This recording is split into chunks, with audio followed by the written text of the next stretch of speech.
किसी ने सच्ची कहा है, अपने लक्ष्य पे नजर और मेहनत पर भरोसा रखे, दुनिया की सारी मुश्किलें हल हो जाएगी। एक विद्वान सन्यासी थे, वो जहाँ ठहरे थे वहां का राजा उनसे मिलने के लिए उनके पास आया कि स्वामी जी, मैं बहुत सालों से एक प्रश्न का जवाब ढूंढ रहा हूँ पर उत्तर नहीं मिल रहा है, क्या आप मुझे उत्तर देंगे उसका? तो सन्यासी ने कहा, ठीक है, पूछो।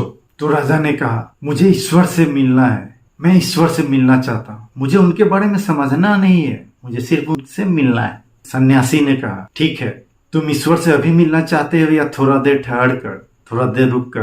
तो राजा ने कहा, माफ कीजिएगा, मुझे ईश्वर नाम के व्यक्ति से नहीं मिलना है, मैं तो परमपिता परमेश्वर की बात कर रहा हूँ। तो सन्यासी ने कहा, महानुभाव, मेरा 24 घंटा ईश्वर से मिलाने का ही धंधा है। तो राजा ने कहा, ठीक है सन्यासी जी, तो मुझे अभी ही ईश्वर से मिला दीजिए। सन्यासी ने राजा को अपने बारे में एक कागज पर लिखने को कहा ताकि ईश्वर को बताया जा सके। तो राजा ने अपना नाम, पता, महल, अपनी धन संपत्ति सब एक कागज पर लिख दिया। तो सन्यासी बोले, महाशय, यह सब बातें मुझे झूठी लग रही है कि मान लो मैं अगर तुम्हारा नाम बदल देता हूँ तो क्या तुम बदल जाओगे? तो राजा ने कहा कि नहीं, नाम बदलने से मैं नहीं बदल जाऊंगा। तब सन्यासी ने कहा, अगर तुम राजा से भिखारी बन गए तो?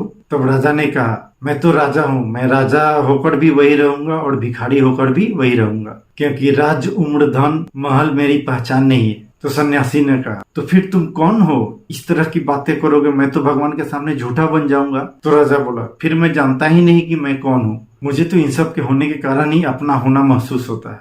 तब सन्यासी कहा, तुम फिलहाल जाओ, पहले खोज लो कि तुम कौन हो, उसके बाद मेरे पास आना। और यह मैं तुमसे कह रहा हूँ कि जिस दिन तुम खोज लोगे तुम कौन हो, उस दिन तुम उसे परमपिता परमेश्वर को भी अच्छी तरह से जान जाओगे। तो दोस्तों, इस कहानी के माध्यम से मैं यही बताना चाहता हूँ कि हम बेवजह इधर उधर की भाग दौड़ में उलझे हुए रहते हैं और अपने आप को समय नहीं दे पाते हैं। इसलिए अपने आप को समय दीजिए, अपने आप को खुद जानिए। हम अपने आप को अच्छी तरह समझ गए तो ईश्वर को हम खुद ब खुद समझ जाएंगे। अंत में फिर मैं यही कहूंगा कि तू कर्म करता चल, फल की चिंता ना कर, क्योंकि संघर्ष जरूर सफल होगा, वो आज नहीं तो कल होगा। मैं आप सभी का दोस्त दिलीप चौधरी DCA में इससे भी अच्छी मोटिवेशनल प्रेरणादायी वीडियो आप सभी के सामने लाऊंगा अगले अंक में। तो इंतजार कीजिए मेरे अगले अंक का।